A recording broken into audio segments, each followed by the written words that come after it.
Hello there, everybody, and welcome back to Circling Seattle Sports. This is a reaction to the OL Reign win at the Chicago Red Stars on October 15th, 2023, the first NWSL decision day in league history. Is stressful as its own.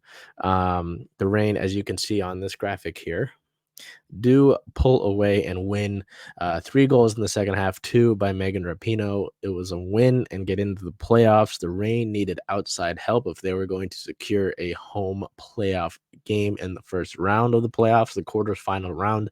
And they got that. They got that. The table played the way that they wanted it to, and they were able to rest a few players. Thanks to the 3 goal lead that they were able to build in the second half, and get a player back that was previously injured, some minutes in this one. So it was a big one. We look at it in the first half of the things. It was kind of like, is this the same old Ray? And they did have 7 shots on target. 7 shots, pardon me, 3 of them on target. 7 shots actually is the entirety of what Chicago put on in terms of shots in this match. The Reign got that in the first half. They had one big chance missed, according to Fought Mob. Um, it was an interesting first half because the Reign were getting in behind. The Megan Rapinoe had a couple runs in. Uh, Jordan Heidema had a couple runs here. You can see this photo by Liz Walter is not from the match because she's in her home kit.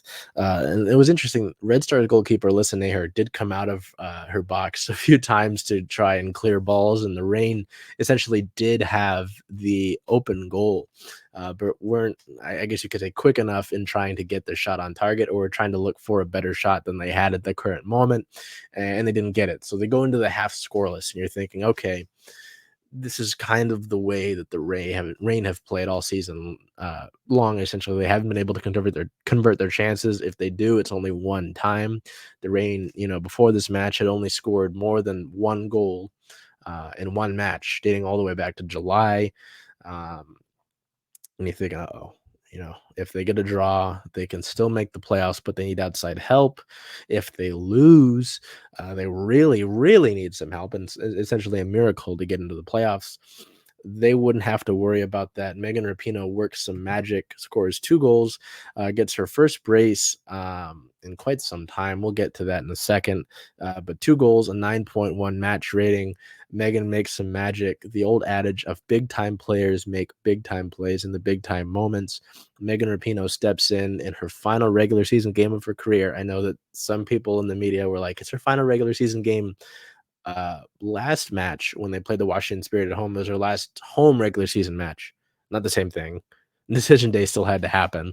Um, it was big. It was really big. Megan had a couple through balls to her in the first half, wasn't able to get it against Nair.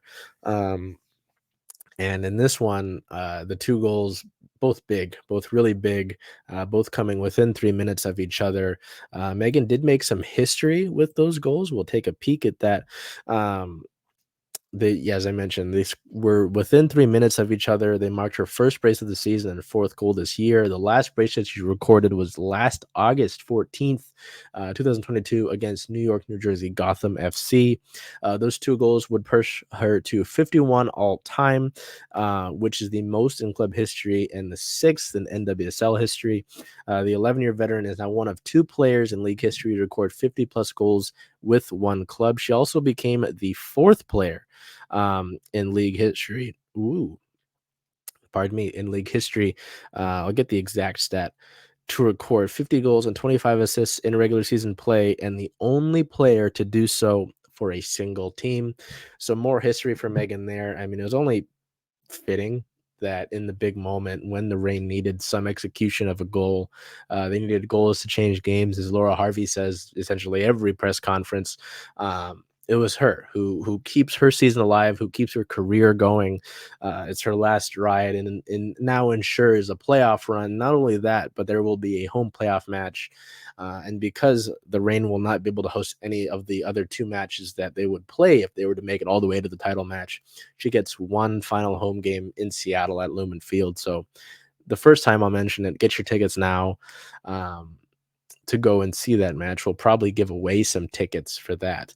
Um, But so Megan has a big match. Another OG has a big match, as just Fishlock had the third and final goal of the match for the Reign.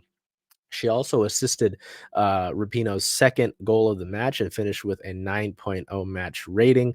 Fishlock now she got her fourth goal of the match in this game, fourth goal of the season, pardon me, in this match. Got the word switched around there. Tied for third on the roster. She also earned an assist on the second goal, which is her first on the season and her 25th all time. Fishlock now has 42 goals and 25 assists all time, all of them with the club. She's now tied with Lynn Williams for the third most career goals for a single club in NWSL history, and is one of two players joining Rapinoe to record 25 plus assists with one club. So history for Fishlock there. And similar to the way it was with Rapinoe, it's fitting that the OGs are the ones who really make such a big impact in this match. And not only with Rapinoe and with Fishlock, but Lou Barnes made some history in this match as well. The third OG. With her start in today's match, she started all 22 games, regular season games for the club this season. The last time she started every single game in a year was back in 2016. And the last time she made 22 starts in the season was back in 2014. So some more history there. And so all three of the OGs make some semblance of history. The Reign do get a clean sheet. Claudia Dickey only sees one shot on target in this match. The Red Stars are only able to muster one shot on target. It's the seventh clean sheet of the year for the Reign. Well, yeah. Seventh clean sheet of the year for the Reign, which is tied for the fourth most in the league.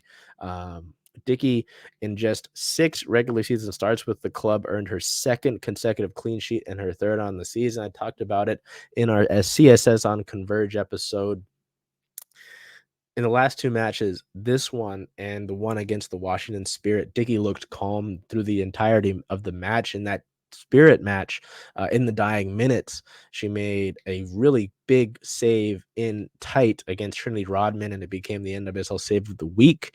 In this one, she really didn't have to face it, but there was no point really in this match where it felt frantic from Dickey. The Red Stars did have some corners in the immediate moments after the Reign would have a big moment, or and then especially after some of the goals as well. Dickey, it always felt like she had that calm presence about her. In those other regular season starts that she had, she would have that mistake first and then lock down to make some bigger saves and just play better throughout the course of the match. It feels like she's kind of found a groove, knock on the woods. And that's going to be big for the Reign as they get into this playoffs because of the way their back line has fared for the essentially the entirety of the season. And we have an injury update on Sofia Huerta. So that was really big. There's some more history, though, for another player with the Reign, Quinn. Quinn recorded their 50th match played for the Reign, becoming the 18th player in club history to accomplish that feat. So it's funny that I mentioned calming presence with Dickey because it's the same thing with Quinn. Whenever Quinn gets the start or just is generally in the lineup for the Reign, whenever they have the ball, it always kind of feels like a calming presence, a steady, reliable presence in the midfield. So it's nice to have that. And with this roster, you have so many veteran players, well-experienced players like the OGs, but also veteran players like Quinn who have been around and you know they're you can trust them. As I mentioned, that reliability is such a big thing.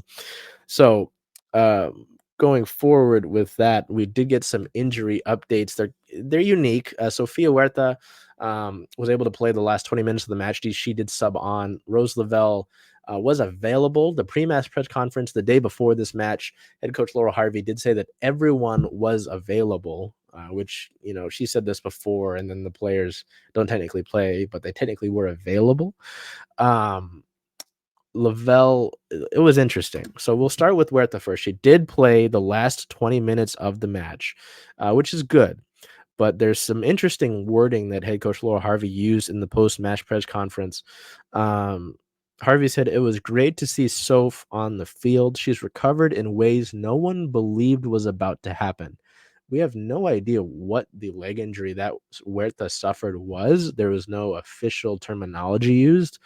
So that wording from Harvey is very unique. What she said about Lavelle, Rose was sort of there if we desperately needed her to be there, and thankfully we didn't. But she was running after the game so that we can keep her ticking over in preparation um, for Friday. So that's interesting.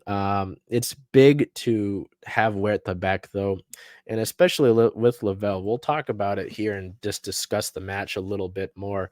And I talked about it on the CSS on Converge episode as well. But if the Reign play to the best of their ability and they execute, they are as dangerous as any club in the NWSL right now. Um, the team that they're going to play in this first round of the playoff matchup is a tough one and might be the hotter team at the moment. But you look at the Reign and the way that their roster is built up. As I just mentioned, Dickey has been more comfortable as these last two matches have gone on, and she's arguably in a great place heading into this playoff match. The back four of the Reign and even deeper, the defensive depth for the Reign is huge. They've showed that if they need to, Emily Sonnet can play center back, but ideally we'd like to have her as a holding midfielder, as a six. Um, the back four has largely been Lou Barnes, Sam Hyatt, Alana Cook, Sophia Huerta. Hyatt's kind of gone out of the starting role, and it's Phoebe McLaren who's kind of taken that on. Huerta's been out the last few matches. She was able to return today, and ideally she'll be able to start next match. Her service into the box as the outside back for this club has been so huge as that right back. And is a factor in the attacking chances that they get. And I'll get to the attack in a bit. But the defensive depth, to be able to have a defender like Sam Hyatt that you have on the bench and you don't have her starting, it just kind of shows you the depth that this club brings, how you can have Phoebe McLaren come and step in. So the defensive depth for the Reign has been big, and they've been a strong defensive team all year. There have been a couple defensive lapses throughout the course of the season, but they've largely been a strong group. You look at the midfield, there's a lot of depth in this midfield. And I just talked about Quinn, but you look at it with Rose Lavelle. If you're able to get Rose Lavelle for a playoff run, hypothetically, and she's able to stay healthy, that's a huge boost. And I would argue that, with her and Huerta back into the lineup, they're they're a very dangerous team. The Reign haven't really had Lavelle much at all this season, let alone in regular season play. So to get her and get her in a consistent manner would be huge in terms of their attack and just how they are overall. Just Fishlock. I mean, it's hard to say much more about just Fishlock and what she brings as the heartbeat of this team, the consistent effort, the ferocity that she's able to bring. Emily Sonnet has played excellent all season long. There's the discussion that she's been as a six, her Sonnet, excuse me, and Quinn play off each other so well.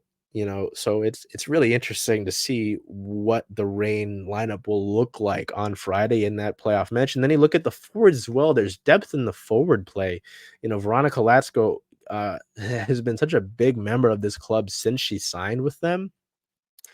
And Megan Rapinoe. I don't need to talk much more about Megan Rapinoe. Jordan Heidema, and you had Bethany Balser come off the bench. Balser, who has been the leading goal scorer for this club since she was drafted, has just been excellent continuously. And her and Sophia Huerta have been an excellent connection over the last two seasons, last three seasons, arguably. So, and that's not without mentioning Ziara King.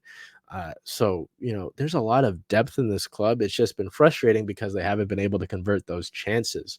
Um, I talked about it. Maybe they just needed a match like this to kind of open the floodgates and kind of get the ball rolling. For their scoring ability. They've shown that they can generate chances. They've shown that they can be the better team in a lot of these games, but their failure to finish has left them with a lot of draws and then some of the losses that they've got. So um it's very intriguing. I have some confidence and some faith in this team because of their defensive ability and because of their ability to generate shots. Is if they can convert, then you could really see them making a deep run. It's easier said than done, though. Angel City is going to come into this match having won their last match against the Portland Thorns today, and it's not like Portland didn't have anything to play for. Portland, with a win, I think would have all but locked up the NWSL Shield this year. Instead, they get blown out by Angel City 5-1, and Angel City was up 4-0 at one point. And so Portland falls short of the Shield for a second straight year. Last year falling to the Reign, obviously, and this year falling to San Diego, who win the Shield in their second year of existence. Angel City, if you look at their form, the last 5 matches, they've won 3 of their last 5. They beat Portland. They beat Houston. They beat Kansas City. They've recorded a point, at least a point, in 4 of those 5 matches. The only non-win recording a point is a 2-2 draw against Chicago, and they lost one match, and they lost it 1-0 to the Orlando Pride. So they're a hot team. I mean, they possess some danger right now. They finished just 1 point below the Reign in the seeding. Uh, it's not going to be easy. It's not going to be easy at all. And I talk about teams coming into the playoffs hot. Angel City is pretty hot right now, so it's very dangerous to see who's going to come in here. We're going to look at the table and see who's got more wins of the playoff teams. San Diego's same form, 3 wins and a draw over the last 5. Portland, 3 losses over the last 5 and 2 wins. North Carolina, 3 draws and a win. The Reign, 2 draws, 2 wins. So Angel City tied for the most wins of their last 5. So yeah, not gonna be easy whatsoever for the Reign in this match. Luckily, they're going to be playing at home at Lumen Field. They're going to train at home. They've got Rose Lavelle coming back and Sofia Huerta's back as well. So it's going to be a big boost for them to get those 2 players back and to be able to host at home. Hopefully, get down to Lumen Field, pack the stadium. That match is on Friday. Did that look different? Oh, it only looked different because of the white jerseys. Gotcha. Friday, October 20th, with a 7 p.m. kickoff. That is at Lumen Field. So if you are in the state of Washington or maybe even Oregon because you're close, please pack this out. The last home match that the Reign saw was Megan Rapinoe's last regular season home match, and they broke the NWSL attendance record at 34,130. This is her guaranteed last home match ever because, again, if the Reign win this one, they go on to Portland to play the semifinal, and if they win that one, which they've had trouble with semifinals. If they win that one, they go down to San Diego for the NWSL title match. So it's her last home match ever in the city of Seattle. Please make it out there. We will be out there, of course, on site for that. We're going to try to do some stuff throughout the course of the week. We're going to try to give away some tickets as well. It's time to shut up. Not shut up. Show out. I was going to say it was a combination of show out and put up or shut up, and I put them both together. It's now or never, so we'll give away some tickets. We'll do our part, but if you're not able to attend, you've got other thing, you're out of state, that match will be broadcast on Paramount Plus. So anyway, that's a big one. We'll see you there for that match, and hopefully we have some good news to report to you.